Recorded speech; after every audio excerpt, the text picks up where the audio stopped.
Lewis to be the same to Charles. I can't expect Lewis to do that to Charles, and then when it's the other way around, it made things a little bit awkward. But we need to see more from Lewis. Lewis was disappointing this weekend, and we can say Ferrari on general were not overwhelming, but Lewis, we can't use those excuses that actually he's getting used to the car. He should be up and running. He should be He's a 7-time world champion.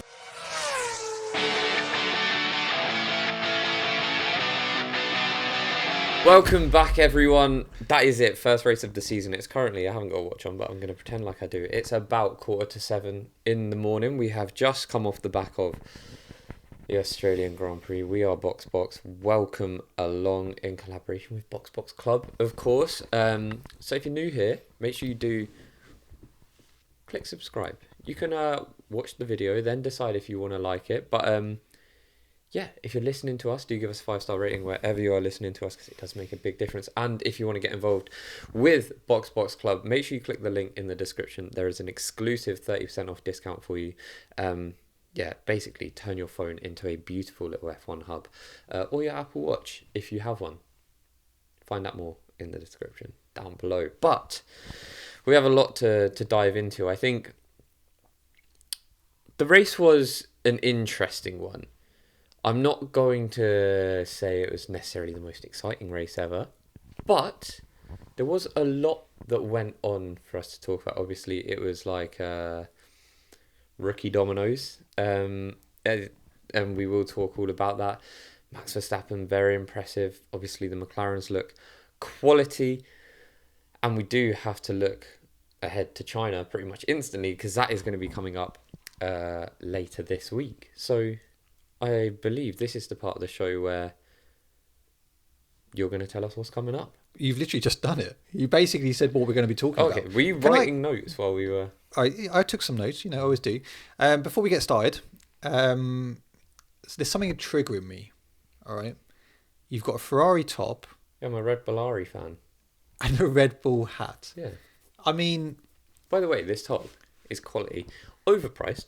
Incredibly expensive. I mean, if it wasn't for a discount code, it would have cost me 80 Great British pounds, but it ended up costing me still like £67, which is... And if you know Luke, he is very, very stingy. So he won't even let you turn the lights on in his house because... Incorrect. You walked in the room. Bear in mind, like I said, almost 7 a.m. now. The sun is out. It's bright outside. You come in the room and turn the light on. Unnecessary. I can see. It's not about finances. It's about the planet, mate. Okay, fair play. Welcome along, everyone. So, yes, as Luke said, we've just finished watching the Australian Grand Prix, and there is a lot of talking points. Was it the most exciting? No, but let's crack into it.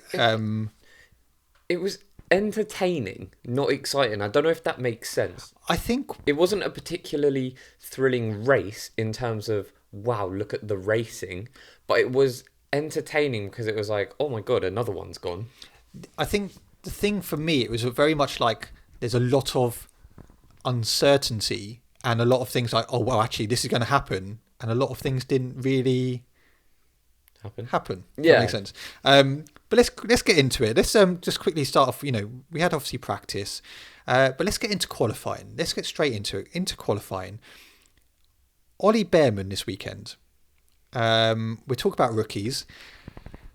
I know you've touched on... Well, should we just preface this whole segment by saying... Number one, you should never judge anyone off a single race. 100%. Especially not first race of the season. Especially not a rookie. But like tender age. And especially not when it's rainy. But...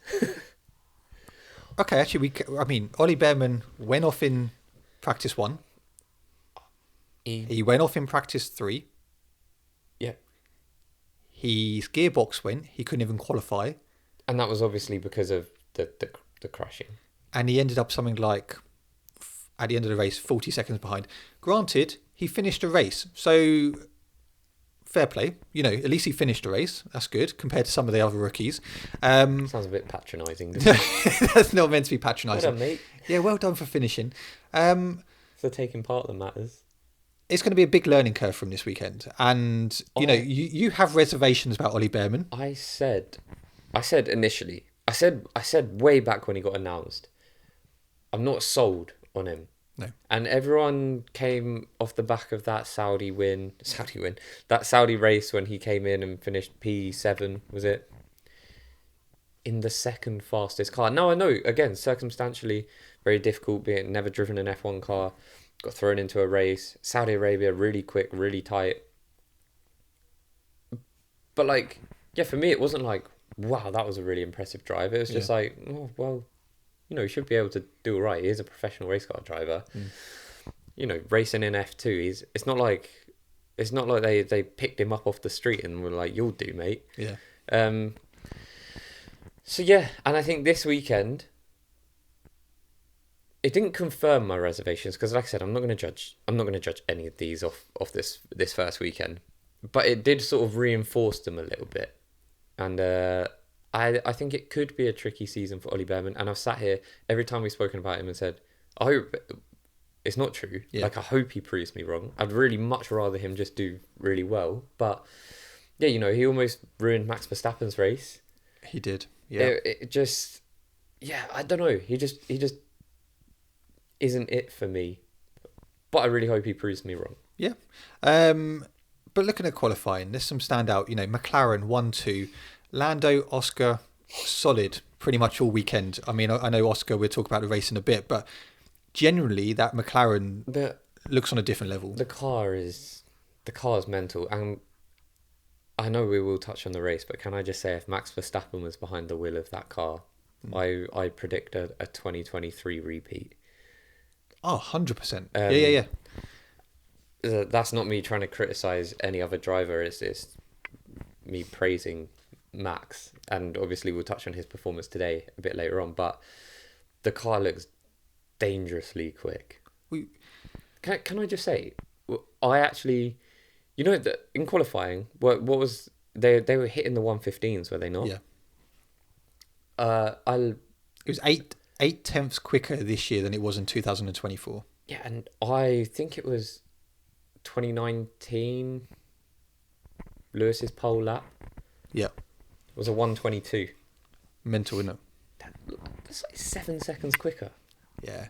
And I think when you look at, we touch on Max in qualifying. Max, that Red Bull looked pretty woeful in practice.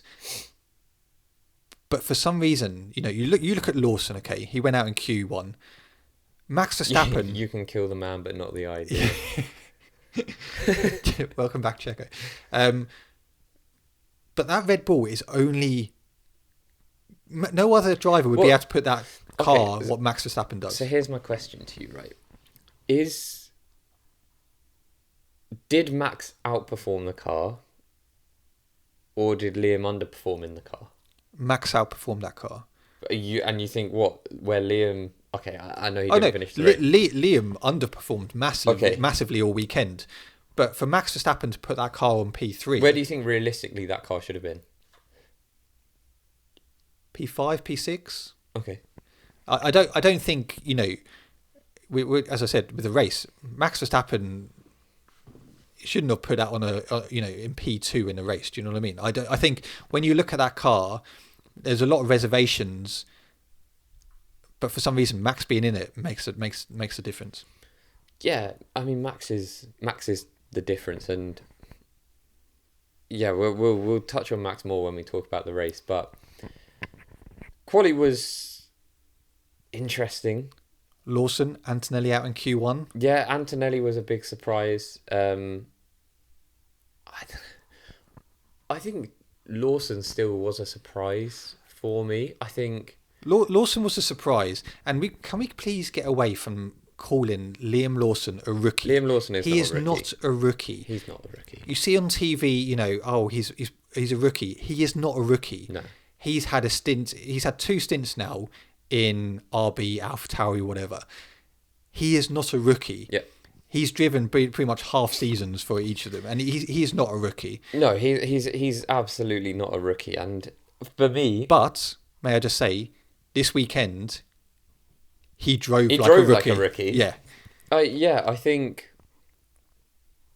he's the one rookie that doesn't have an excuse this weekend because, firstly, he's driving the best car. Yeah.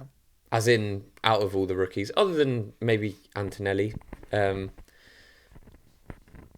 And it was a diabolical weekend for him. But like I say, anything we say about these rookies, and I have prefaced this already, is definitely not defining of them. But specifically for this weekend, I'm not going to say Liam Lawson's not good enough. He should go. Or I'm not going to say Isaac Hadjar should go because he binned it in his formation lap. But you can have an honest assessment about them. And the Lawson one, I think, is the only one where I would actually be like, the Isaac Hadjar spin in the formation lap is exactly what he said, embarrassing. And there's no two ways about that. It is embarrassing. But then Liam Lawson did a replica of it. Yeah. In the race as well. Under safety conditions. But Isaac Hadjar will have nightmares about this, probably for a good week or so, but it's just on to the next one. But up until that point, just finishing off on Liam Lawson, the question is, this Red Bull seat, that Red Bull second seat, is it cursed? Because no one can go into that Red Bull alongside Max Verstappen and do a good job, because for some reason that car is either set up perfectly for how Max drives it and that's how they're doing it, because no other driver can go in there and deal with it. There's no chance in hell that Max is so unique in his driving style that no one else can drive a car that is set up for him. I'm sorry, they're all professional racing drivers. I think they've just made bad choices over the years. Honestly, I think they have, and I think Checo started off good. The bad choice was extending him. Yeah. A lot of drivers have failed up against Max Verstappen, and I don't think you can purely say that's down to, it's the pressure of going up against Max, because for a lot of that time, Max wasn't anything. But why did Gasly fold? Why did Kvyat fold? Why did Danny Rick run away? Why did Albon fold? Checo actually did all right, but he would define himself as a number 2. The mistake there was keeping him on for too long.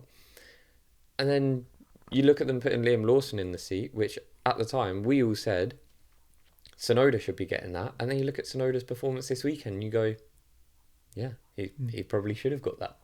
But why are people struggling in that second Red Bull seat? It's mad, isn't it? Well, I think it's talent ID. I think Helmut Marko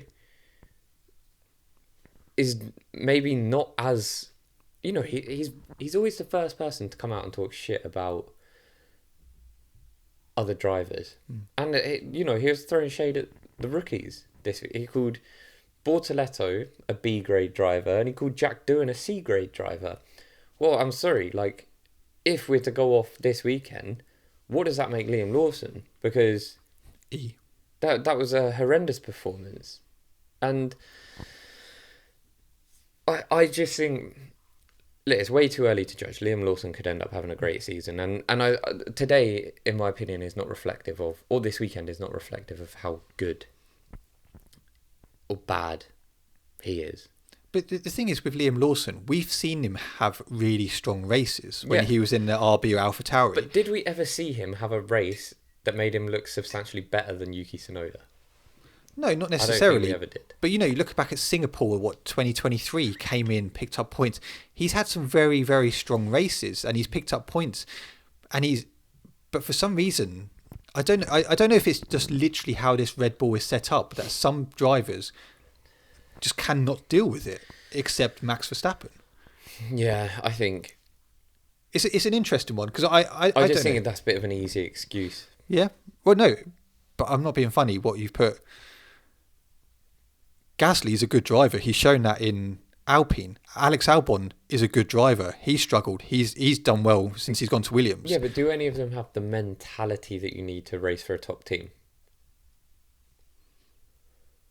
There's good drivers and there's great drivers, and then there's all-time greats. Gasly, really solid driver, good driver. Albon, good driver. Perez, you'd put them in that Red Bull seat over Lawson, though. Well, yeah, I would put them over Lawson, but I wouldn't put them over someone else that hadn't already failed there. Danny Rick? No, Danny Rick has never been in that conversation anyway. Kvyat? No. I don't... For me, Yuki still should have got the seat, but that's old news. I think, yeah, Lawson, poor weekend. Yeah. But... It's still early. Not defining at all. No. Antonelli, I mean, was I shocked? I suppose yes. But for me, again... Quality? Yeah. But again, first race weekend, I think, he'll learn a lot from that. I'm not that worried about him. I think he'll go on and do well. He's the third youngest driver to ever start a Grand Prix. I think the thing with Kimi is there is a lot of expectation. So, I give him more slack than Lawson because Lawson is not a rookie. No. But with Kimi, there's this expectation that he is the next big thing. So he does kind of have to come in and perform. And yeah, poor qualifying, but turned it around. Yeah, he did. He did. Very consistent. Bortoletto, solid, apart from crashing in the race, solid qualifying into Q2, out-qualified Nico Hülkenberg. Yeah. There's something about him which I really do think he'll go on and do big things. I like him as a person. I like him I like his driving style. I think he'll go on and do well. He looks like a solid driver, and but I liked him in F2. When he won the championship in F2. Yeah, but he was great last season. He was, yeah. I think it's probably realistically going to be a rough year for the Saubers. Everyone knows that it's the project. But if they keep having races like today, they'll pick up points. Hulkenberg picked up points. Yeah, it's. But not every race is going to be like today. No. Yuki, solid qualifying, put it P5. That V-carb looks all right, Yeah. I've always said on this podcast, I love Yuki Tsunoda. I think he, as we've said before, deserved that Red Bull seat. Anyway, we'll move on from it. But he's delivering. We know this is going to be his last season with RB. He's putting himself in the market. And actually, Do we know that with 100% certainty? I know it's been speculated. I would say it's probably 80-90% confident because obviously Honda are leaving, aren't they? They are. So I can't see him staying around in RB. And actually, why would you want to stay around in RB? Because if you're not going to get that Red Bull seat, you're wasting your career because you're never going to win championships. It's just never going to happen. There is a possibility that Yuki Tsunoda ends up in a Red Bull this season. Now, this might sound contradictory because I've just said we can't judge the rookies off this race. Lawson's not a rookie. But even you can't judge him off one race. But let's just hypothesize here. Or, yeah, I think that's the word. Let's assume that Lawson does continue with poor performances. There's one man in the waiting for that seat. And we've seen Red Bull do this. Mid-season, they will make the change if it's not working. They would have learned from the Perez scenario. I don't know why they had to encounter that situation to learn from because they had seemingly always just done the right thing anyway and just ruthlessly cut people. But they would have definitely learned from the Checo situation. Especially if Max is able to pull that car to P2, right? They are in with a shot of at least getting P2 in the Constructors. But you need two drivers. Unless you're going to have a driver that wins every single race, which they're not this season, because the competition is, that McLaren is too good. They need to have two drivers that are scoring points consistently. And they will act more swiftly. So, okay, in response to your hypothesis or your query, if Lawson does continue to underperform, as we say, I know it's only race one, but say he goes on for another, 6-7 races in, he hasn't picked up points, he's been very, very poor. Would you replace him? And who would you replace him with? Yeah, I would replace him. I'd put Yuki. I would demote him to the V-carb and I'd promote Yuki. I think that's completely fair. I think if Lawson picks up in the first 7 races, if he picks up fewer than 30-40 points,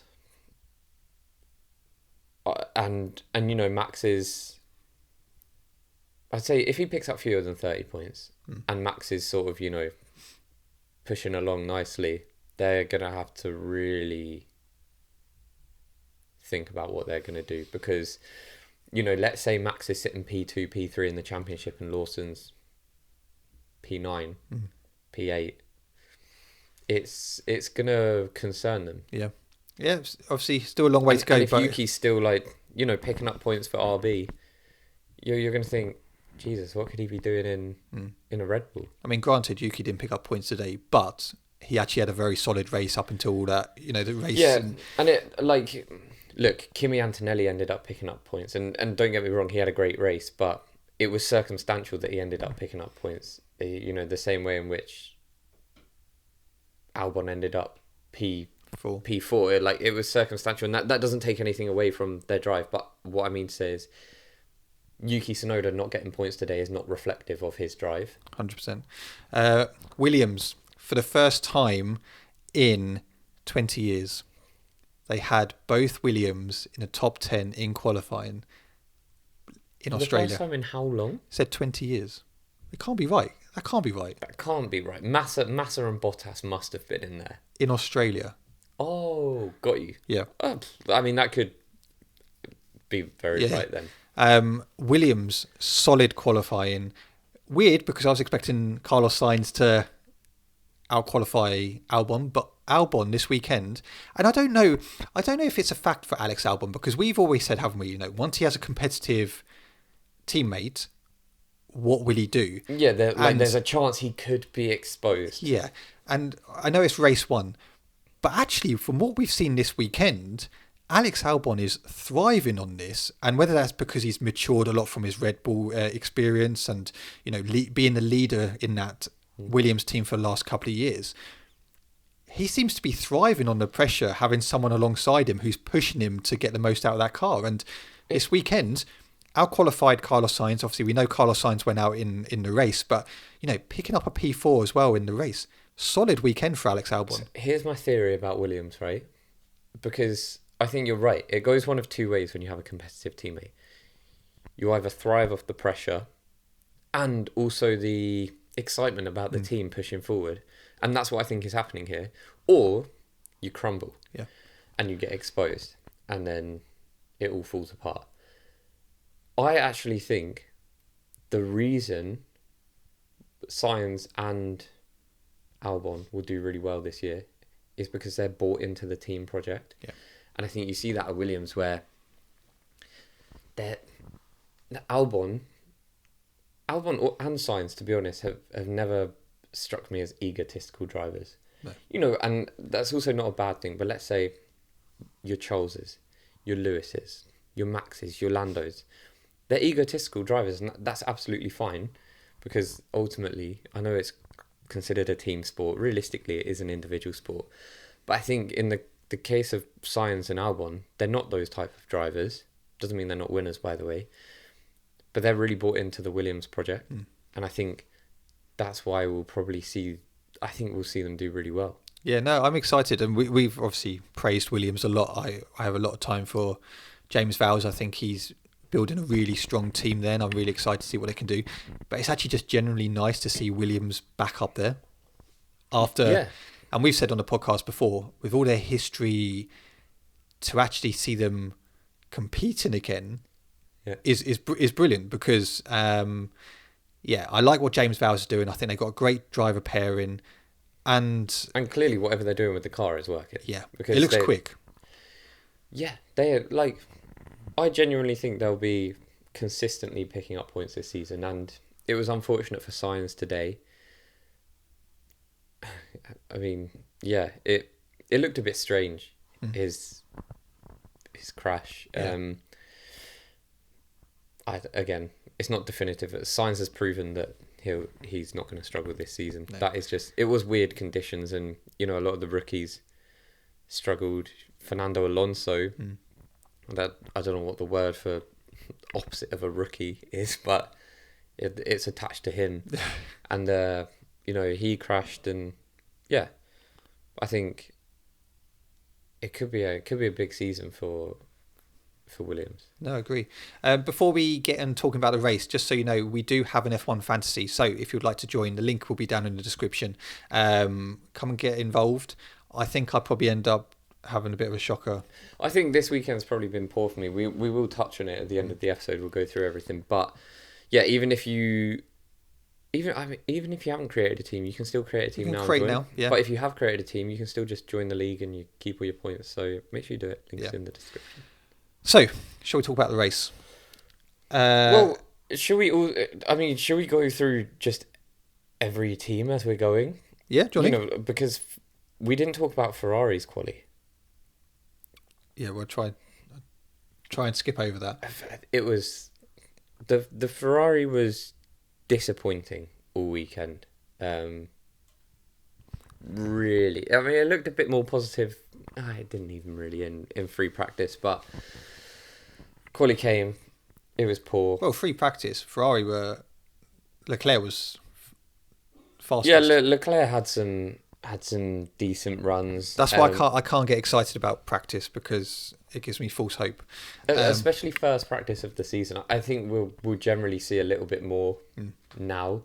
But we didn't see that McLaren pace until quali. No. They were like, it's like they knew 100% they had it covered. Well, yeah, like you say, let's start off with each team. Ferrari, very, very poor qualifying. What was it? P7, P8. And before you, I'm not going to insult any of you, but before you come at us saying like, oh, you're not going to talk about Lewis being off Charles all weekend. Yes, we are. Lewis was consistently off Charles, anywhere like 2 to 4 tenths. Yeah. I'm not entirely bought into this thing of, oh, he's learning the car. It's difficult. I trust it is difficult, but I want to see more from Lewis in China. I think as Lewis fans, and as especially now going over to Ferrari, we do expect more from Lewis. And you've heard a lot this weekend, especially from Lewis going, I'm still learning the car. He explained in our post-qualifying, actually coming into the race, he's going to take a while to get used to it, because he hasn't actually driven in the wet. He hasn't done the setups. And I get that. But he is an experienced driver. And the wet, I do understand. But over one lap, I was expecting him to be a little closer to Charles. If not quicker, to be honest. But because it's not like we haven't seen it before, where a driver switches teams and they just... Gasly didn't come into Alpine and was off Ocon. No. He came in and hit the ground. That's a completely different engine manufacturer team. Like, I want to see more from Lewis next week, and I don't doubt that we will at all. But the only thing that was a bit reassuring to me was that actually Leclerc didn't walk away with it, because if Leclerc finished like P2, P3, and Lewis was P8, then I'd be thinking to myself, Christ, there's a big difference here. Obviously, Leclerc finishing P7, 2 tenths ahead of Lewis Hamilton. I mean, I just don't think that Ferrari was good enough this weekend. It's just weird. I always said I had reservations about Lewis going to Ferrari. I was excited for it, don't get me wrong. I'm thinking, look, I bought the bloody t-shirt. But I was definitely... That team gives me the jitters. Is that the word? I don't know. It's quite early. Well, but we saw today, right? You come to the race. Lewis is just completely unable to overtake Albon and obviously Tsunoda in front of him. That was triggering me. Like 30 laps in, Lewis is already 30 odd seconds behind Lando Norris because he's stuck behind Albon. Now, if you're a Ferrari fan, the one thing you can take from that is, well, realistically, no one was overtaking. There was very little overtaking in those wet conditions. So that DRS was pretty much non-existent. DRS didn't make much of a difference at all. But it was just incredibly disappointing. And then Ferrari strategy again.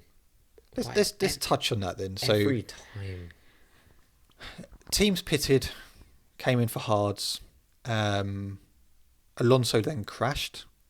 Oh no, Alonso crashed. then Teams came in for hards. which that was a weird one. I know they have all the data, and it probably did turn out to be the right call. But I just think like, wow, Alonso's literally just lost it, like just driving.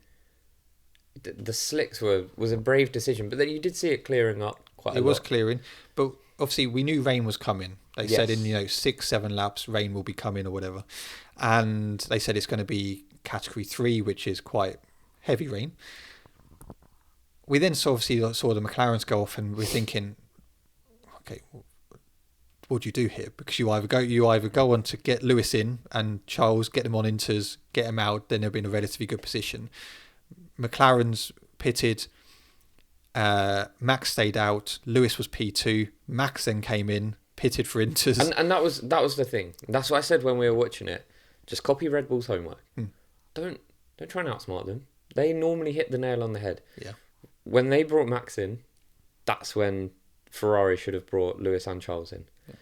And they left it too long. And they pissed it up the wall. Yeah. They did. And then I think at that point, I know a lot of you are just going to say that's just stupid, but they had taken the gamble behind a safety. In my opinion, they should have then just chanced it. I know we can look at this with hindsight now, right, and realistically say, yeah, but that wouldn't have worked. Fine. At the time, you don't have the power of hindsight. At the time, they knew the rain was stopping. They knew that there was blue sky coming in. For me, it was worth the risk at that moment to keep them out on the hards. Yeah, see, I get your logic. For me, the alternative is you finish outside the points. They only finish P8 and P10. What's that? 3 points? No, 5 points altogether. Wow. Which could, well, you don't know, do you? It could be key come the end of the season. I understand where you're coming from. For me, it is simply the fact that actually Ferrari were just too late in making their decisions. They should have pitted earlier. They should, that type of decision making is which costs Ferrari year on year, because they are so poor in their decisions. We're sitting there going, okay, whatever Max does, copy it, get him in, put him on inters. Lewis would have come out in P2, P3. Leclerc would have been. He would have been in front of George, I think, so he would have been P3. Yeah, but they didn't just. Leclerc would have been probably just behind George. Yeah, and then they just decide to actually keep him out a lap longer. Oh, now we're going to pit. By that point, you're getting overtaken by anyone. That's putting you down to P9, P10.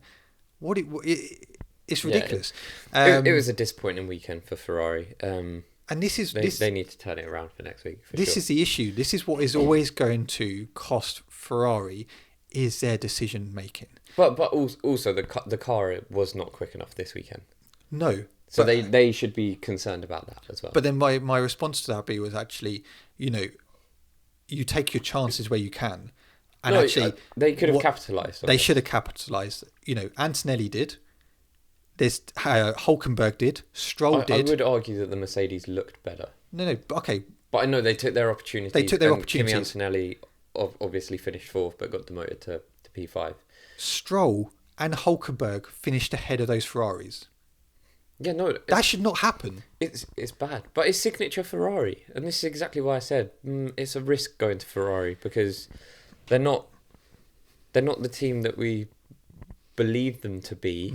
And when we all think of Ferrari, we think Schumacher, that era, domination, Ross Brawn at the team. Like, now it's kind of just like not really the case, and it hasn't been for a long time. But look, it's race one. There's no need to be dramatic. But that would concern me. The firstly the pace, and secondly the strategy decision making. One thing we did see though from Charles Leclerc, he is not afraid to get his elbows out. Him and Lewis. And I think we'll see that all season. He's not going to be playing the team game. Charles Leclerc looks like he will do. And I really don't mind that. I want Lewis to be the same to Charles. You can't, whether I'm a Lewis fan or not, I can't expect Lewis to do that to Charles, and then when it's the other way around, it didn't cross a line. No. It made things a little bit awkward, but it completely fine. But we need to see more from Lewis. Lewis was disappointing this weekend, and yet we can say Ferrari on general were not overwhelming, but Lewis. We can't use those excuses that actually he's getting used to the car. He should be up and running. He should be, He's a 7-time world champion. Yeah, there's no excuse for that. So Ferrari done. Yeah. Do let us know what your thoughts are on Ferrari. What team should we go to next? Should we go to? Should go McLaren. Let's go McLaren. What a great weekend. I mean, obviously, didn't turn out to be as good as it should have been for them, but. Oscar Piastri is going to be very disappointed. The team will be disappointed because it was a confirmed 1-2. Yeah. But they're not going to be too disheartened by this because they're going to be like, look, boys, you are both going to win multiple races this season. We are going to lock out the front row many times and we are going to get 1-2s in many races. So, very strong race. Lando did a great job. Piastri, arguably, for a portion of the race, looked quicker. I have an issue with McLaren today. Team orders. Okay, it's race 1. Up until lap 30, Oscar was closing in on Lando very nicely. He was the quicker driver from the look of it. He was about, it was under a second. He had DRS. He was looking good. He was catching Lando. And then over the radio, Oscar, can you hold position? Okay, why? It's his home race, for one, right? No Australian driver has been on the podium. It was a big thing for Oscar today. Yeah, but he was obviously going to finish on the podium. No, okay, but I mean, he could have finished P1. At that point, he was the quicker driver. Yeah, I don't understand it, and I know you had Zach Brown coming on all sort of smug, just let them race. And it's just well, yeah, let them race then. And I know what you're going to say. Oh, yeah, but they said it was to keep the lapped cars out of the way. It was the right call. Or, get them out of the way first. It wasn't really. Lapped cars move out of the way for you. Do you know what I mean? The lapped cars were never going to be an issue as such. When was the last time you saw a front runner crash into a lapped car? It so rarely happens that, come on. It was definitely a tactic to make it. I'm not even saying they're necessarily prioritising Lando at this point. That's not the accusation. But I think they were definitely doing it just to remove the chance of any drama. Yeah. I just felt a bit sorry for Oscar because I felt like he was on to actually take the lead. His pace was good. And a bit that triggers me is actually, okay, Oscar, whole position. Oscar then almost went off at one point, ends up being something like 3 or 4 seconds behind Lando by that point, and then they come over the radio going, you can race now. Free to race.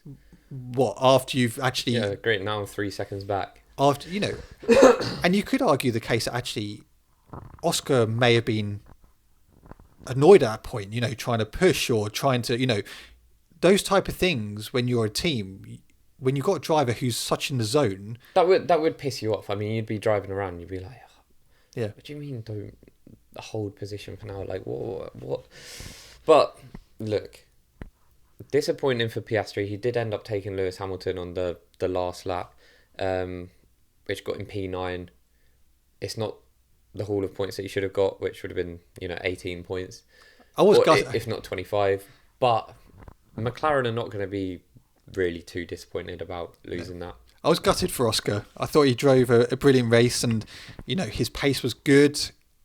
I do think he is going to be a real challenge for Lando this year. And I've said this before in the podcast.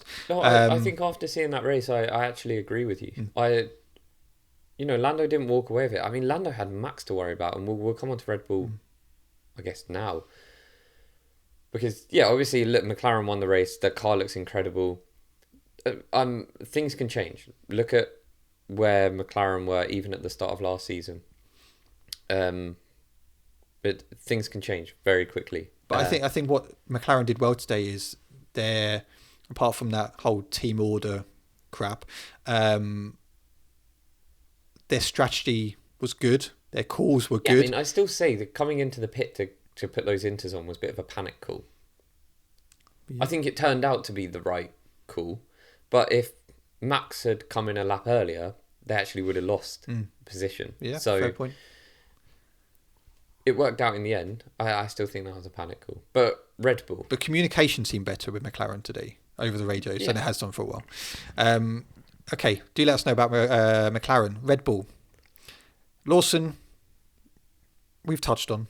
Had a shocker. He couldn't even get past the Haas. And the Haas was the worst car on the grid today. One to forget for him. But like I say, not going to judge him off that.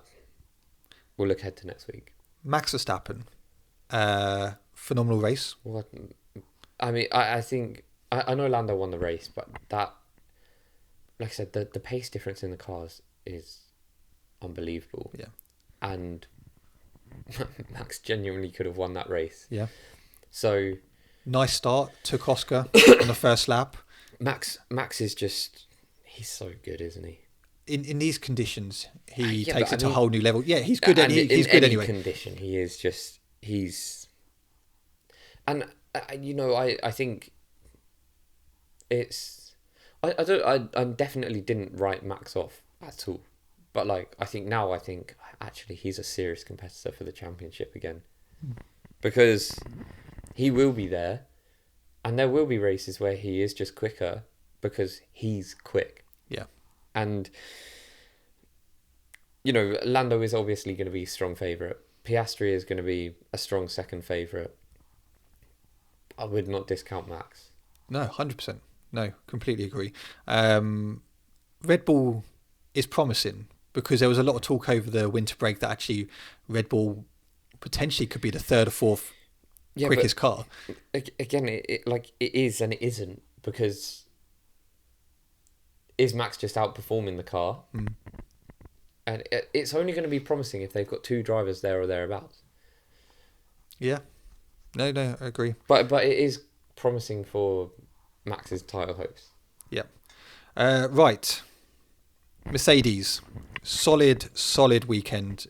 George was consistent, and we've said this before. The thing you get with George, he's consistent. I didn't even see him in that race. I saw him off the start, and then after that, they didn't show him. Classic, in the right place at the right time. That is his. He is always just there, and I don't think we've ever really said a bad word about George Russell. He's a reliable driver. 100%. You know, 99.9% of the time, you're going to get exactly what you need out of him. I reckon Mercedes will probably get a couple of wins under their belt this season. Yeah. No, they look good. And I think George, consistent, nice for him to pick up the podium. Kimi Antonelli, very impressed with Antonelli today. It was a very impressive drive. Even when he was at the back, he was seemingly the only driver really making overtakes. Yeah. He overtook, was it Hulkenberg, then had a spin, then had to overtake him again. Obviously, I know it was against the slower cars and stuff, but, you know, let's not forget, Lewis was stuck behind a Williams. And let's also not forget, you know, Lawson was in that Red Bull and he couldn't overtake the Haas. He couldn't get past anyone. So you know, Max was matching the McLarens. So, no, I thought Antonelli did a very solid weekend. Managed to actually, you know, he was unlucky. He had a 5-second penalty. He did get into P4, got dropped back to P5. But some nice overtakes. He'll take a lot of confidence from that. The only rookie to finish in the points. Yeah. They're one of two rookies to not crash out. And yeah, he looked good. I like him. Yeah. I'm expecting big things from him this year. I think he'll be decent. Aston Martin. Not as bad as what we were expecting. Everyone was expecting Aston Martin to really be off it. Lance Stroll at P6. Yeah, which, you know, it's a circumstantial finishing position. Still a P6. You've got to be there. You've got to be in the right place at the right time. And very tricky conditions. A lot of drivers didn't bring the car home. He did. You know, his teammate didn't. And up until that point, both the Aston Martins were in the points. It was... I think they won't be too disappointed. We know that Aston Martin are not looking at this season as one to sort of be a defining season for them. No. It's going to be next season. But they'll still want to be competitive this season because it's good for the team. Yeah, no, I thought it was a solid drive from Lance Stroll, and up until Alonso's crash, again, a solid drive for him. Alpine, obviously, Jack Doohan, was it like lap 2, crashed again. It looked like he just went a bit too much on the accelerator. It was a sort of a replica crash for all the rookies. Yeah, just a little bit too hot on the. But the thing is, saying with Jack Doohan, he did get into Q2 yesterday, and I know some people will say, well, he's in an Alpine, you would expect him to get into Q2, but again, it was a solid. I'd say it's pretty solid qualifying for him. For his first qualifying, I know he did it in Abu Dhabi last year, but actually, with this him actually being the cemented F1 driver for this year, I didn't think he did too bad. Can I just say, with his buzz cuts, he looked fucking hard as nails. You wouldn't want to mess with him, would you? No. He looks like a... I don't want to be disrespectful. He looked like a bit of a dork. But now, hair's off. Yeah, he looks nails. So, I think... Look, again, Jack Doohan... It's tricky for him because I'm sure Briatore's there, looking at his watch, sort of thinking, yeah, your time is limited here. Colapinto's warming up in the room next door. But let's not forget when Colapinto raced in the wet at Brazil, he smashed it into a wall. So it's no different. And, we prefaced this episode by saying we're not going to judge any of the rookies off this. It was unfortunate. Let's see how they do next week. Yeah. It might be raining in China, I don't know. Gasly, up until the last couple of laps, he actually was in the points. He had a very solid race. He ended up finishing P11, but he looked all right. That Alpine looked like he has some pace still. Stayed pretty close to Lewis most of the race. It's just he made that error into turn 1. But when I say error, I mean a lot of people did. Yeah, so quite a lot of people made the error there, and in the sort of second to last corner. I think a solid weekend for Alpine. I think, again, it's race 1. Nobody is going to be here thinking yes, that's it for the season. Other than McLaren, who are going to be extremely happy. I think Alpine will be fairly happy with how the outlook of their season is looking. No, I agree. RBs. I see Isaac Hadjar. Felt really sorry for him because he had a very good qualifying yesterday, and then to actually not even start the race is. And he had a nice moment with Anthony Hamilton. He did, and I think he will learn a lot from that. And it's a shame because I think Hadjar will do well this year. I do. I do as well. I do think, like I said, he will have nightmares about this, and it is embarrassing. There's no point in lying and saying it's not, because it is. But I do think there'll come a point where he'll laugh at it and he'll be like, "Oh my god, that was my first ever F1 race." I've got a question for you. What's more embarrassing, Hadjar been in it on the formation lap, or Liam Lawson's performance? Honestly, probably Liam Lawson's performance. The fact that your teammate finishes P2 and you are absolutely nowhere near it the whole weekend. And then you've been it in the same place as Hadjar. I think that is some, and he's not a rookie. I don't care what the argument. He's not a rookie. He raced for VCARB last season. He raced for AlphaTauri the season before. He's not a rookie. But Hadjar's is embarrassing because, if he's got good mates, they'll probably take the piss out of him a little bit, and that's fine. It's because it's funny. It is, and he will at some point see the bright side to it, and he has got a big season ahead, and it will be easily forgotten. Whereas this Liam Lawson performance is not going to be forgotten, because what you've got to remember is Liam Lawson's race was reflective of his actual performance. Isaac Hadjar's crash is not reflective of his performance. It was just extremely unlucky in treacherous conditions where a lot of people ended up crashing out. And he didn't even get the opportunity to showcase how he could drive. And Hadjar got into Q2, qualified P11. Lawson didn't even get into Q2. Yeah. So the whole weekend, no, I agree. Do let us know on that one. Tsunoda, do you know what? Up until the end, and this seems to be a thing with Tsunoda every now and then, has solid three-quarters of the race really solid, and then for some reason the last quarter just seems to go off, because up until the last part, Tsunoda was in what, P5, P6? Yeah, Tsunoda was running well. It all got chaotic to the end. Finished P12, so no points for RB, but on a whole, a solid weekend for Tsunoda. I think that that will boost him a lot of confidence. He did qualify P5. There's a lot of. That's great, by the way. That is unbelievable. Yeah. There's a lot of positives for Tsunoda and RB to take. Obviously, he was like 0.2 off Max. I can tell you, he was. So Tsunoda was a 1:15.6. Verstappen was a 1:15.4. So yeah, about. That's incredibly impressive, and. No, I completely agree. I do think. Look, I don't want to sound like a broken record. I know it's first race of the season. But I do think that will have raised some eyebrows in the Red Bull management department. But because there's it can't not. No. You have to look at that and think, damn, that's impressive. All we know is Lawson's got a lot of pressure on his shoulders. He had pressure before going into a big team. After this weekend, he has a lot of people. Huge amount of pressure. I hope it doesn't get to him. I hope he can. We've said we want Lawson to do well. To actually, for anyone to get a seat like that and an opportunity, we want them to go on and succeed. I want to see Max Verstappen have a teammate that is capable of sticking it to him. To a sense, Max is always. Nobody is going to come into that Red Bull seat and be better than Max.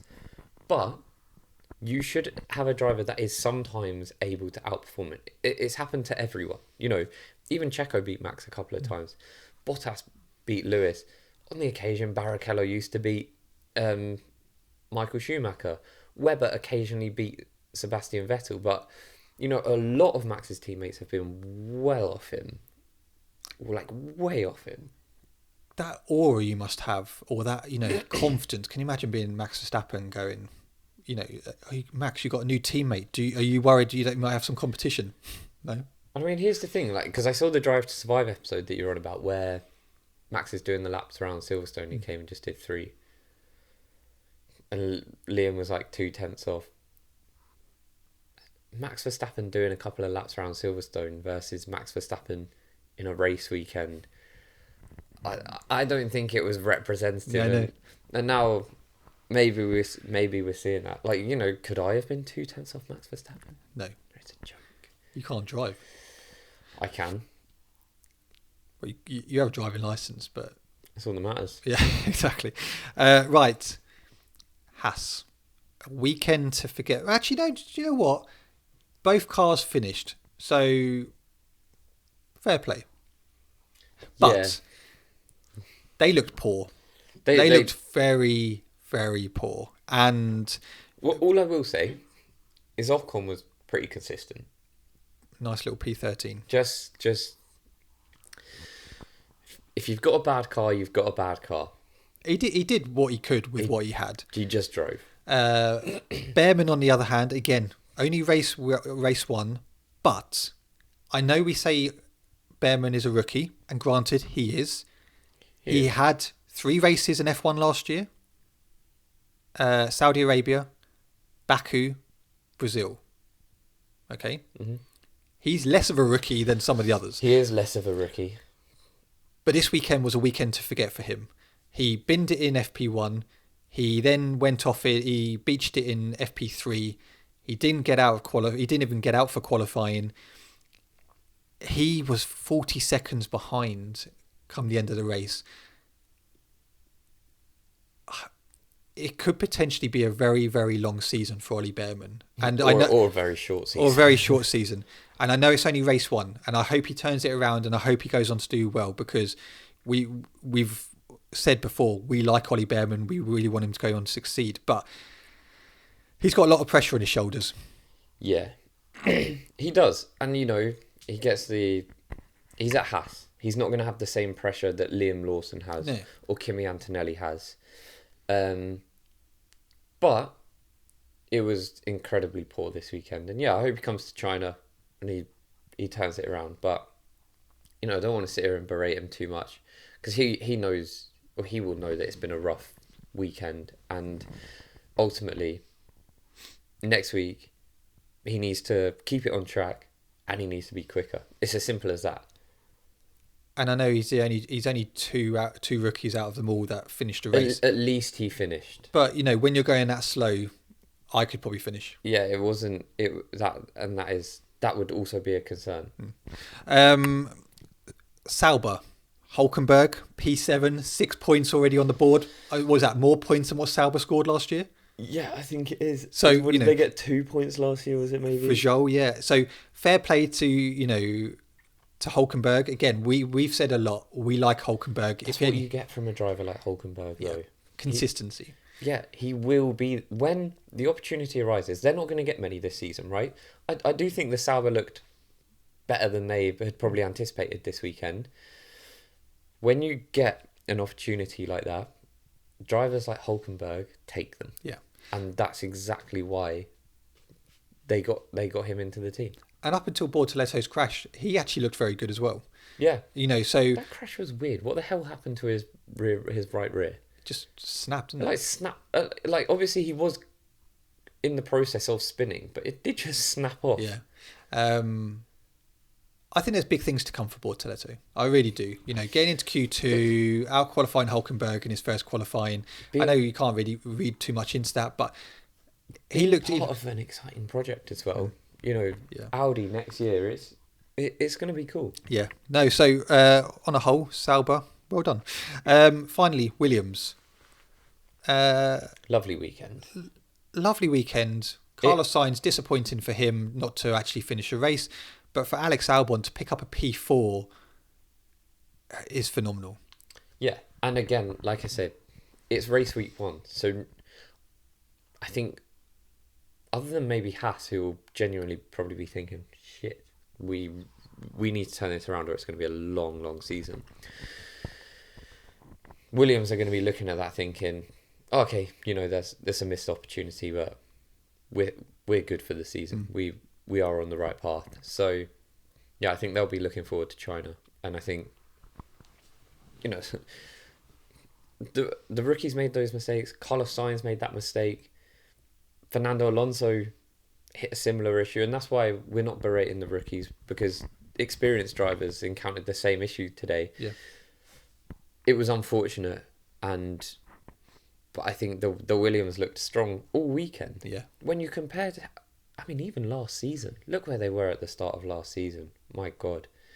And then go back a couple of seasons. Just think a year ago, they had Alex Albon and Logan Sargent. Yeah.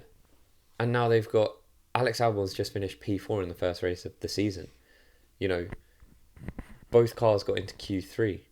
They qualified ahead of Lewis Hamilton in a Ferrari. It's like, come on, that's a really impressive turnaround. No, it's good. Do let us know about that. So, who's your driver of the day? Driver of the day? That's a tricky one. That is, because I'm torn between 2. I'm torn between 3. Oh. Can't not include Lando. No. He drove a very, very solid race. He dealt with pressure from his teammate, from Max Verstappen multiple times. And he brought it home to get the win. Max Verstappen, I don't think you can... he's a contender for driver of the day, because there's no way he should have been... He stuck with those McLarens for a long time. Got to Oscar Piastri. Oscar Piastri took him, dropped off. Fine. Safety car happens. All the commotion. All of a sudden, he's back in contention. Actually, he could have won the race. Very impressive drive from him, because those McLarens, I don't care what anyone says, are clear. Kimi Antonelli, what a weekend. Unlucky to get the 5-second penalty for something that is technically not his fault. Finished P4, but classified P5. But I think it would be unfair to not give it to Lando, winning the race in those conditions. It would have been incredibly easy to make an error that cost you the race, bin it. He came under a lot of pressure, And last season, you know, us included, he got mocked for crumbling a little bit under pressure. And I said he had learned a lot from last season, and we'll see that this year. And I think this race exemplified that. No, I'd agree. For me, it was between Lando and Kimi. Right, so how the standings look. So McLaren, 27 points. Mercedes, 25 points. If Kimi hadn't got his 5-second penalty, they'd be level on points heading into China. Yeah. Can I just say, Jolyon Palmer got this wrong. When he interviewed George Russell, it's your best start to the season since you've been here, as in Mercedes. Not true. I said at the time, Bahrain, 22. Lewis P3, George P4. Well, today was George P3, Antonelli P5. So, second best start. Get me behind the mic. Do you know what I mean? Like, at least... Because he would have researched that and he got it wrong. I just knew it. So F1 good. TV. So good. If you're looking for someone. Red Bull third with 18 points. Williams fourth. Aston Martin fifth. Sauber sixth. Ferrari seventh. A really, really poor weekend for Ferrari. And they should be concerned. No. So I think that is all Australia. Do let us know about that. But I suppose we should look at China. Yeah, China. It's you do this now, don't you? Do you want me to go? You want me to go to China? If you want to go to China. I wonder how much it is to go and watch the race in China. You know what? I was looking at Imola. Some of my friends want to go to Italy in May, but they want to go on the bank holiday weekend at the end of May. And I was like, we could go the week before, and then we could just go to Imola. €99 for a day ticket, Sunday. Really? Cheap as chips. That's not bad. You can fly to Milan for £100, catch a train to wherever it is you've got to go to. It's like an hour and a half. I did look it up. I can't remember where it is. And then, yeah, £99 or €99 to watch the race. That's pretty impressive, I think. What? So, quick question. I know we're going to go on to F1 Fantasy in a bit, but yesterday I sent that message to Andy going, well, you're good start. You're like, P1 in the fantasy already. He's dropped from P1 down to P53. Wow. Yeah, well, we will touch on fantasy at the very end, so... That is utterly mad. Stick around. But let's look ahead to the Chinese Grand Prix. I've got all my information from Boxbox Club. You can download the app with a 30% discount if you want the Ultra. It is free to download and you can use all the free features with no obligation. But you can use our link to get a 30% discount on the Ultra version of the app. Okay, but we are heading to the Shanghai International Circuit, right? 5.451 kilometers. How many laps? 52. 56. 16 turns, a top speed of 348 kilometers per hour. 7.3 elevation. I love this track, can I just add? It is a lovely track. For me, it's a proper circuit. I love it. But for us here in Europe, specifically the United Kingdom, if the accent didn't give it away, it's another early weekend for us. So FP1 is at 3:30 a.m. till 4:30 a.m. on the Friday morning. We then have sprint quali at 7:30 till 8:14 a.m. We then have the sprint race Saturday morning. Arguably, this is worse than Australia. 3 a.m. till 4 a.m. That's horrendous because that really is too late to stay up and too early to wake up. But we'll probably try and do it. Quali, 7 a.m. till 8 a.m. and then we have the race the day after, 7 a.m. till That's 8 the tricky bit though, isn't it? Going from the sprint. So that finish at 4. Sprint to quali. Yeah. That turnover time, yeah. Because what do? You sleep, you get up, you watch the sprint race. Then you've got to try and get instantly back to sleep. To then wake up again for qualifying. Yeah. That's a tough one. It is a tough one. So good luck to anyone partaking in that. We will try and join you. No. predictions. Yeah, look, Who's your top 3 for the Chinese Grand Prix? top 3 is going to be Lando, Piastri, Max. Yeah, I know what you're saying. That's a safe bet. Yeah, it is a safe bet. Do you know how many times I put Lewis Hamilton in there? Never works out. So, look, realistically, that McLaren is just faster than the rest. So, I wouldn't put anyone else in those first 2 positions at this point in time. Yeah, I'm between, after seeing Oscar stay, whether Oscar or Lando P1. Yeah, it did get me thinking more than usual. I'm going to go a bit different from you. My top 3 are the same as yours. Max to win. Yeah, Oscar, Lando, Max. Oh, well, that's completely different. Well, it is, because it's a different P1. Well, no, it's hard. I mean, I'm trying to mix it up a bit. It's a bit hard to change your top 3. I'll tell you what, though. I am surprised that Max is in these, because I was not expecting that coming into this season. No. Purely because, you know, how that Red Bull ended last season, all the rumours that were coming out about the Red Bull. It just goes to show you that no one knows anything. Are we expecting Ferrari to be better next week? Hopefully. I think they have to be, but you know, after this weekend, I'm not thinking, oh, Ferrari will be there, because they haven't filled me with confidence. No, they haven't. And you know, I think at this point we could be thinking, Mercedes are actually in with a shot. They could maybe get that P3 spot. But the reason I say Max is because Max, not Red Bull. No, it's Max. Because of Max. I agree. Do let us know what your top 3 is for next for the Chinese Grand Prix, because I can't see anyone else apart from a McLaren win. So, have got some fan questions. Okay. Well, did you want to do F1 Fantasy first? Oh, and yeah, then we normally end on fan questions. Yeah. So, firstly, I mean, we should break down our teams, because obviously last week when we spoke about F1 Fantasy, it actually wasn't released. We couldn't do it. This is brutal. Yeah, this is really... Just looking at the league, there's one person, Scott Johnson, he got minus 87 points. Wow, okay, I thought I had it bad. So let me break down my team first. We'll break down our team, and then we'll go through the league. Okay, yeah.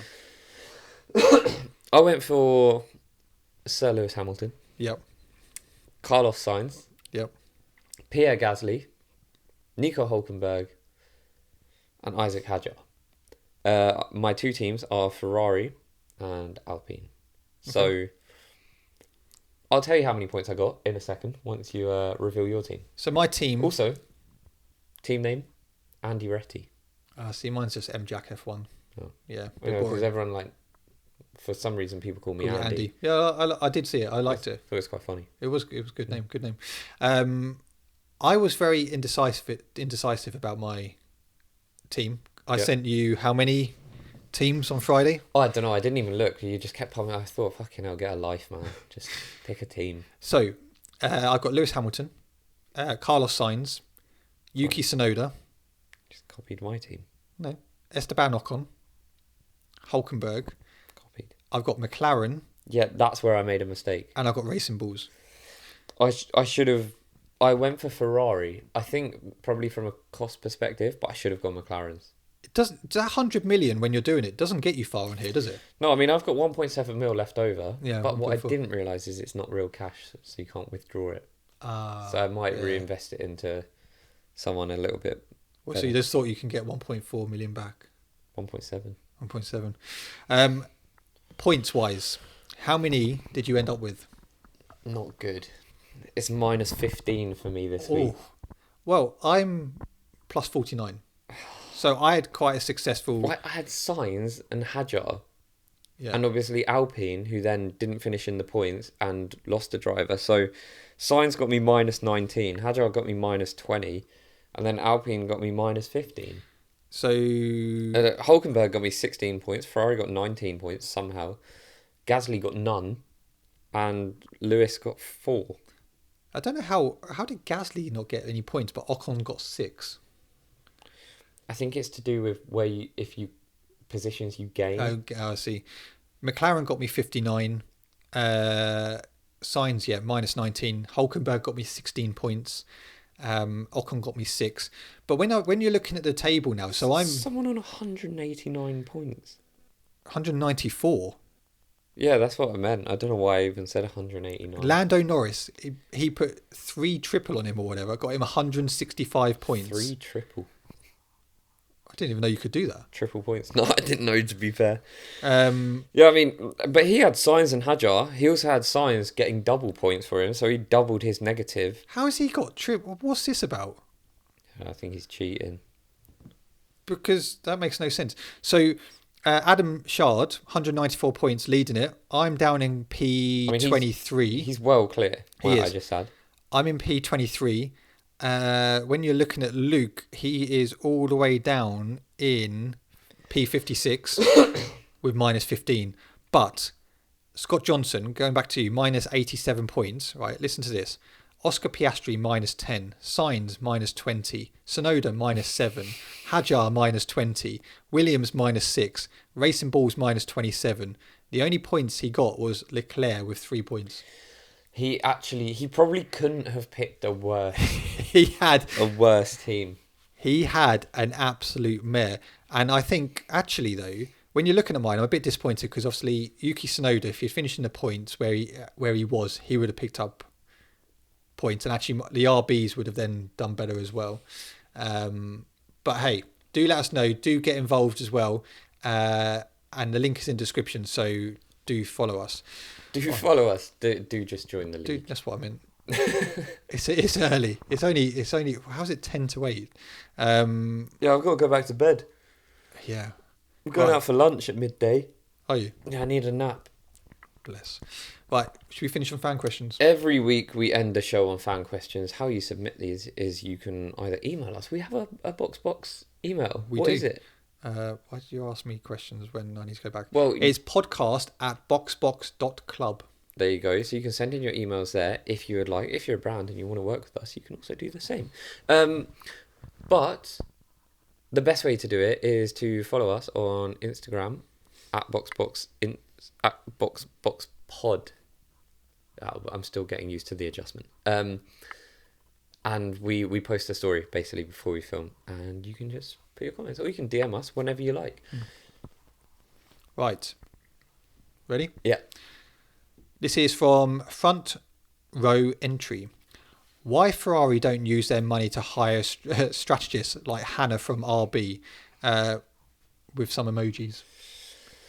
Yeah, I mean, Ferrari, notoriously poor strategy. Did seem to improve it a little bit last season from the season before, but yeah, I don't know. I don't know what is wrong with that team. There's always something with them. Was it you, or did both Ferrari drivers today just have enough of both of their strategists? Just leave us alone. Well, the engineers...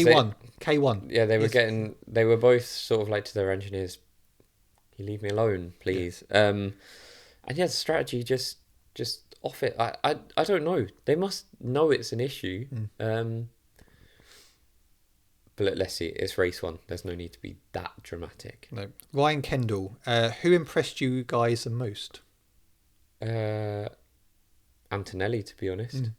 I'd say Antonelli, but also I would say Lando Norris actually impressed me today. Lando Norris was very impressive. There's a lot, as we said before, a lot of question marks whether he can step it up from last year's. You know, he made some mistakes last year.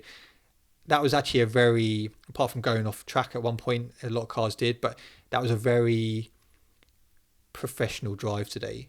He did exactly what he needed to do. He controlled it very well. Yeah, I'd probably say Lando Norris. Yeah. Do you think McLaren has it in the bag this year? No matter where Lewis was, there's still hope. There is no hope. There's no hope. McLaren will win this. It's realistically, it's probably Lando's, but Oscar is well within a shout and never write off Max Verstappen. But this is McLaren's year. Will Red Bull regret taking Lawson instead of Tsunoda? But potentially, yeah. But it's too early to be like, oh my God, we've made the wrong decision. It's one race, right? But it's definitely it will play on their mind a little bit. It will be like, oh fuck, I really hope we haven't made the wrong decision. needs more time. One race is an incredibly difficult race, but let's be honest, qualifying wasn't difficult. No. That was in perfect conditions. So, yeah, they should be slightly concerned, but they shouldn't be excessively concerned. Will Ferrari, it's a bit of a weird one, will Ferrari be thinking that they've regretted taking Lewis Hamilton after today's performance? Not really. Like, it wasn't like particularly shocking. It wasn't, he finished like 2 places behind Charles. It wasn't. And it wasn't like Charles actually walked away with it either. Yeah, no, I don't. I think at this point Ferrari will probably be regretting more the decisions that they made about the car over winter, because, yeah, not too impressive today. I don't think Hamilton is going to be of any concern to them at this point in time. No, I agree. Right. That is the it. End of the show. It's That bedtime. Hopefully you've enjoyed the episode. If you have, make sure you check us out on all social media. If you're watching on YouTube, hit subscribe, like, share. What else can you do on YouTube? You can comment down below. Comment. And obviously you can also check us out on our Clips channel as well, which is a link description below. But yeah, thank you very much for watching. Luke is off to bed. It's been Are you not going to bed? No, I'll just stay up now. Nah, I won't be able to. No. Have a good week, and we shall see you next week for a brand new episode. Bye-bye.